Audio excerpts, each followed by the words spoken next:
Hey everybody, welcome to a video on the inductive justification of induction. Recall in the last video that we looked at Hume's traditional problem of induction, which purported to show that there was no way to rationally justify scientific inductive logic. In this video, and the couple that will follow it on Wednesday, we're going to look at attempts to get around Hume's argument, or to respond to it, attempts to rationally justify scientific inductive logic. And in today's video, we're going to look at the first such attempt, which is the inductive justification of induction revisited. Okay. Now recall that Hume claimed that justifying inductive logic inductively, that is, trying to provide an argument in favor of scientific inductive logic that was inductively strong by the standards of scientific inductive logic, would be question-begging.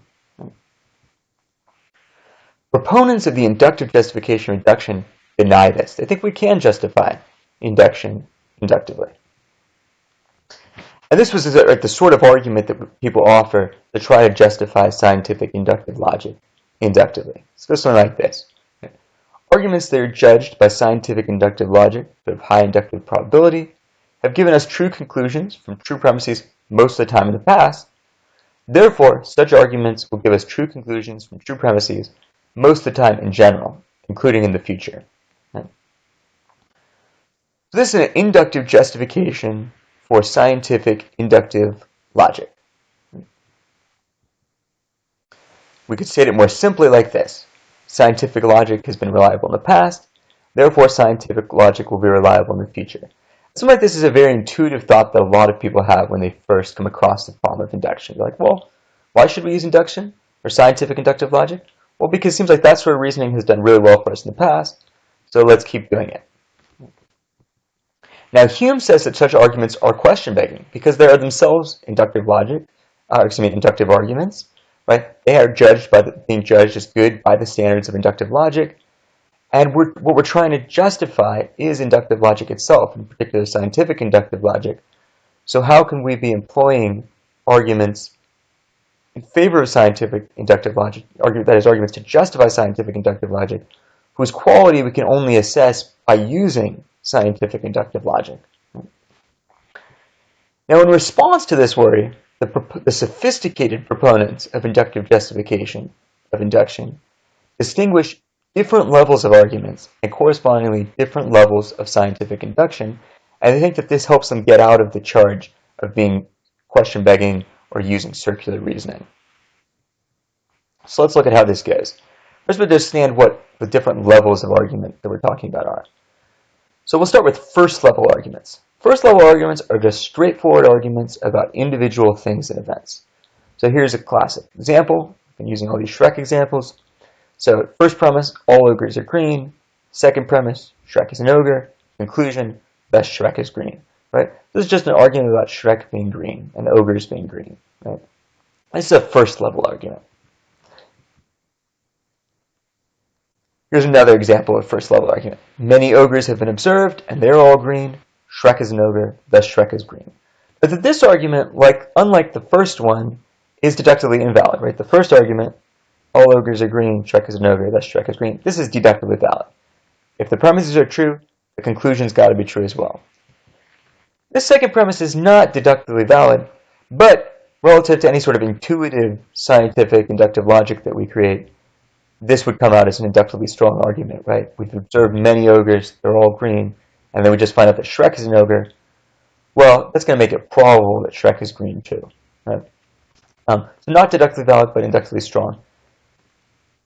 Nonetheless, both of these arguments are first-level arguments, right? So we can have deductively valid first-level arguments, we can have deductively invalid first-level arguments. We can have inductively strong first-level arguments, we can have inductively weak first-level arguments, right? Being first level just means that the argument is only about objects and things and events in the world. Right? It doesn't reference arguments themselves. That's what second level arguments do. Second level arguments are arguments that make reference to first level arguments, either in their premises or in their conclusions. So here's an example of a second level argument from the Skirms text. Right? First premise, some deductively valid first level arguments have true premises. Second premise, all deductively valid first level arguments that have true premises have true conclusions. Conclusion, some deductively valid first level arguments have true conclusions. Right? So this argument is second level because in the premises and conclusion of the argument, we make reference to not just objects and things in the world, not just ogres or dogs or cats or stuff like that. We make reference to arguments and the quality of arguments. Right? We're trying to argue for a certain claim about deductively valid arguments, namely that there are some that have true conclusions.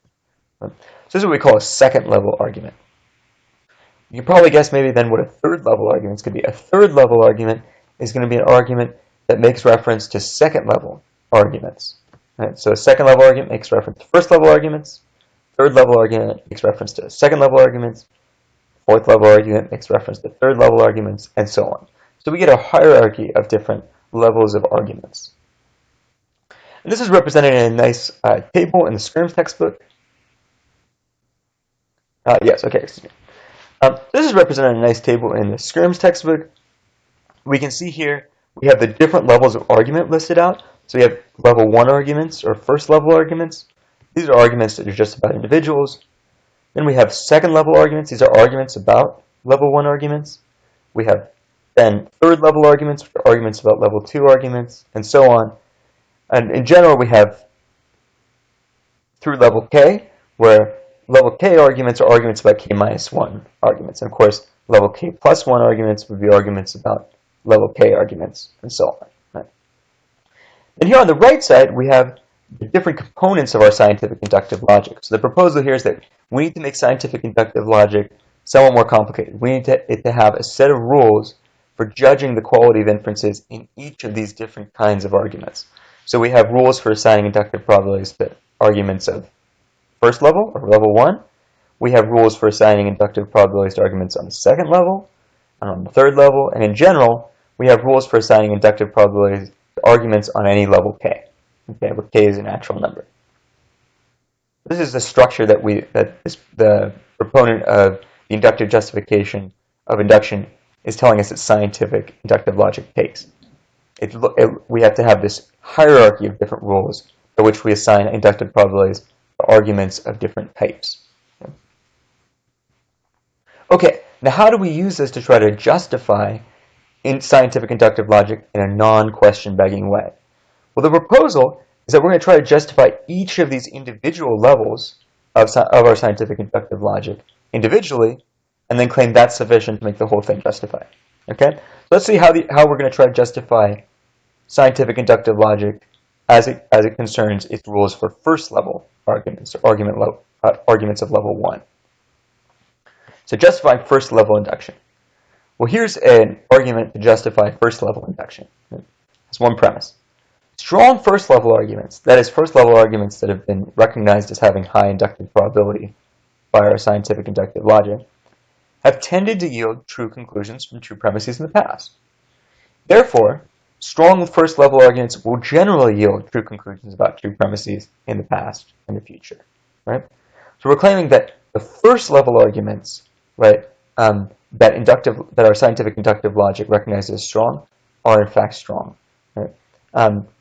We're saying that the rules of first level inductive logic first level scientific inductive logic are good rules, right? And what sort of standard are we using to justify this argument, or to say that this argument is an inductively strong argument?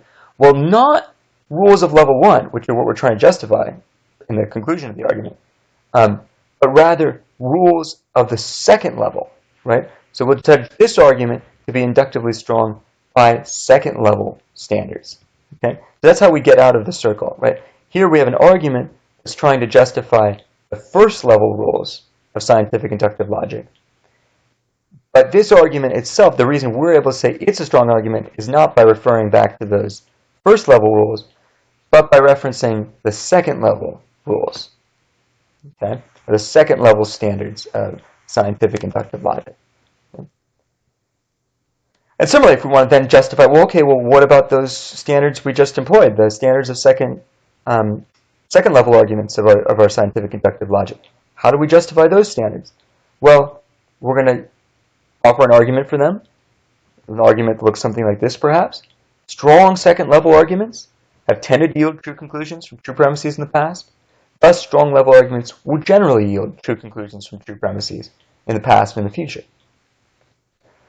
Now, we judge this argument, if you note, is a third-level argument, right? Because it makes reference to second-level arguments. So the standards by which we'll judge its inductive strength will be third-level standards, right? So again, we're out of the circle, right? We're not using second-level standards to to weigh this argument that's arguing for the soundness of the second-level standards. We're using third-level standards, right? And if we were trying to justify third-level induction, we would use fourth-level standards to assess that argument, and so on. In general, when we're justifying the level K rules of scientific inductive logic, we're going to employ an argument whose strength we'll assess using K plus 1 standards, so that we're never arguing for the rules of a particular level K with an argument which we're evaluating using those very rules of level K. All right, so Scrimps has a helpful little table in the book that can help us see the structure of this justification. So what we want to justify is scientific inductive logic as a whole. We've broken it up into these different parts, right? There's the rules that we use for assigning inductive probability to arguments of level 1.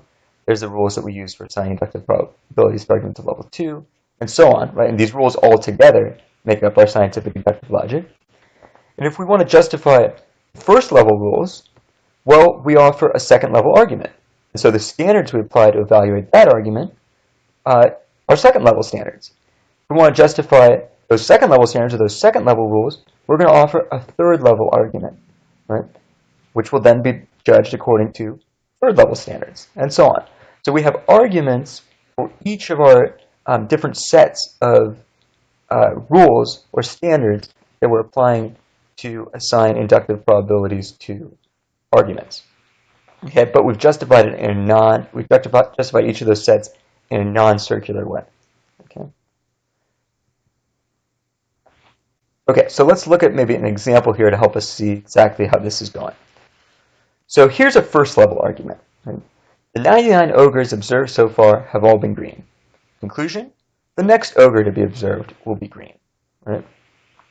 This is an argument that intuitively, however we end up constructing our scientific inductive logic, it should render this a fairly probable argument. Right? The premise does seem to support the conclusion by sort of common sense standards. Right? So we have here a first-level argument that we want to say is inductively strong. Now, how can we justify this? Well, suppose that we've considered similar arguments to this one 98 times before. Maybe every time we've observed an ogre, after the first time we observe it, we make a prediction about what's going to happen with the second ogre that we observe, or the third ogre we observe, or the fourth, and so on and so forth. And we observe that indeed, each time the ogre ends up being green. So each time, these arguments end up giving us a true conclusion from true premises. We can then make a second-level argument, right? That strong first-level arguments with true premises have been employed 98 times in the past, and their conclusions were always true. Conclusion: strong first-level arguments with true premises generally lead to true conclusions, right? So we're justifying here the first-level rules with a second-level argument. Right? Okay, and we could carry that on for further levels too, or at least that's a suggestion. Okay, what this really amounts to, though, is changing the notion of what it is for a system of logic to be rationally justified, right? We had a previous notion of rational justification that we looked at in the last video, where in order for a system of logic to be rationally justified, it had to be guaranteed that it would generally lead from true premises to true conclusions, at least most of the time, right? Now we're going to slightly tweak what we're going to count as rational justification for a system of logic, or at least that's what the proponent of the inductive justification of induction is suggesting that we do. So we have this second suggestion then for identifying rational justification, or understanding rational justification. We'll say that a system of logic is rationally justified if for every level K of rules of the system, remember we've divided our system of logic now into rules that apply to different levels of arguments.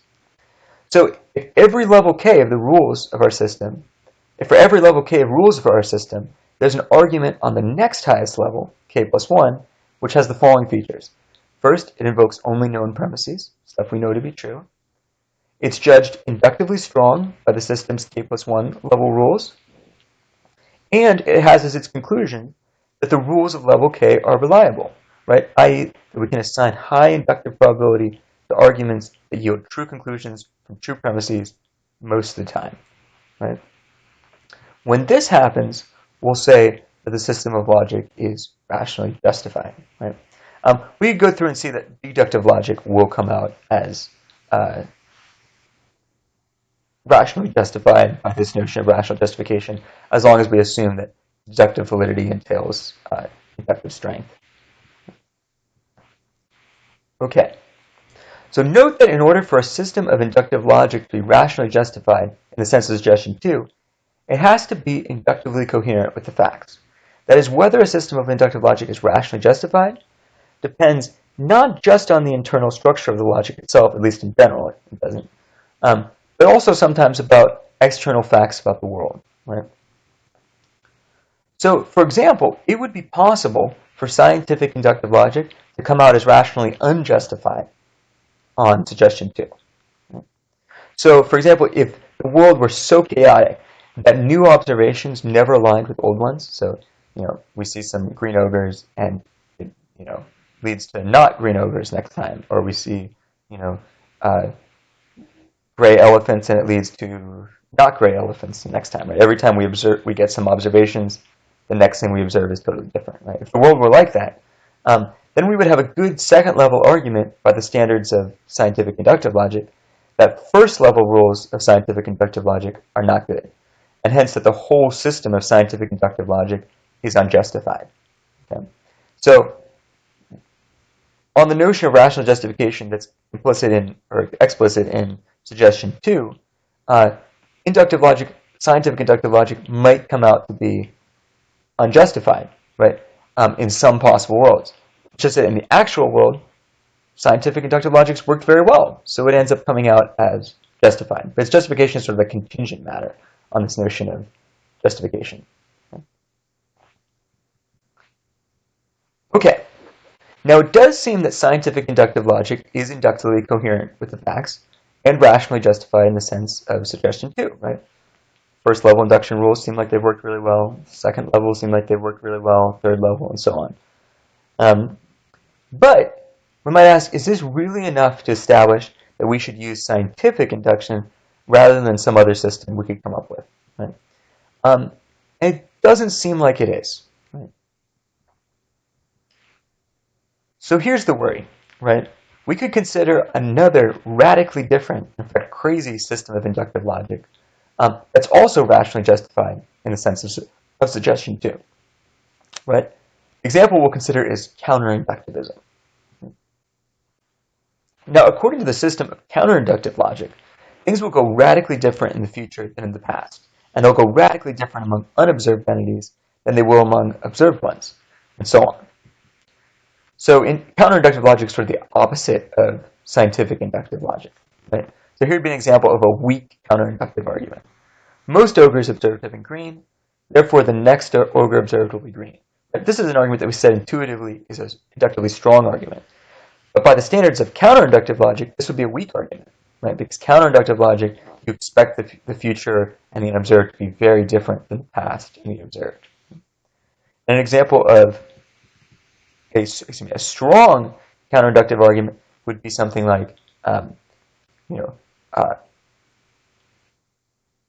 most observed ogres have been green, therefore the next ogre observed will not be green. Right? That would actually be a strong counterinductive argument. Okay.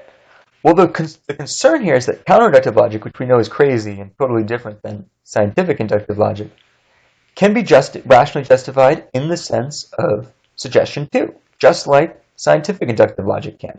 Right? So to see that, Scrim has this handy little table in the text.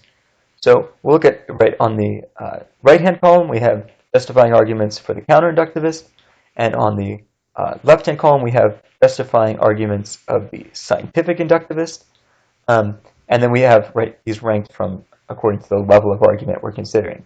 So, okay, so let's consider why counterinductive logic comes out as justified on suggestion 2 for what rational justification amounts to. So here we see that what do we have to do in order to show that counterinductive logic is rationally justified? Well, we'd have to show that for each level of rules that it contains, that level, the standards or rules that correspond to that level, can be justified by an argument that's a good argument relative to standards of the level one level higher than the level we're concerned with. So, say we want to justify level 1 of counterinductive logic. So, what are arguments of level 1 of counterinductive logic? These are things like most ogres have been green, therefore the next ogre won't be green, right? Now, since scientific inductive logic, as we said, has worked pretty well, this means first level counterinductive logic has not worked very well, right? But second level counterinductive logic, right, is going to be able to offer a good argument for, by the standards of counterinductive logic, for continuing to use first level counterinduction, right? Because we note that rules of level 1 counterinductive logic have not worked well in the past, but that leads us, by counterinduction, to think that they will work well the next time, right? And so on. We can justify the rest of the rules of counterinductive logic by this same sort of reasoning. The same sort of reasoning we use to justify the various levels of rules for scientific inductive logic, right? So this is a serious problem then, right? The proponent of the inductive justification of scientific induction has tried to argue that scientific induction meets the criteria of suggestion 2 for rational justification. But the counterinductivist system of logic also meets those criteria. So those criteria must not really be adequate for rational justification, right? System 2 is not really the correct notion of rational justification, right? But that then leaves us with Hume's problem, right? Well, as interesting as it was and as many sophisticated distinctions as it made, the inductive justification for induction has ultimately failed to provide a justification for induction, right, or for scientific inductive logic. We're left with Hume's problem, with Hume's dilemma. So we'll end the video here for now. We'll consider some more attempts to answer Hume's problem in the videos for Wednesday.